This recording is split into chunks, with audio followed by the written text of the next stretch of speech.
بسم اللہ الرحمن الرحیم۔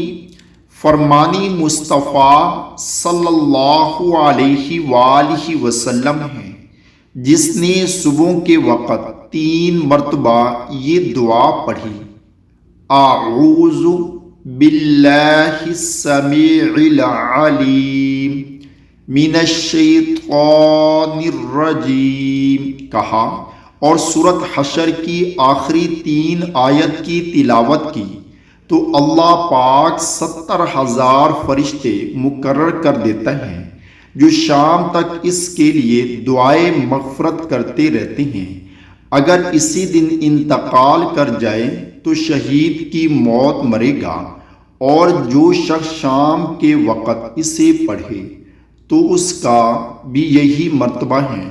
اللہ تعالی ہم سب کو بھی اس پر عمل کرنے کی توفیق عطا فرمائے، آمین۔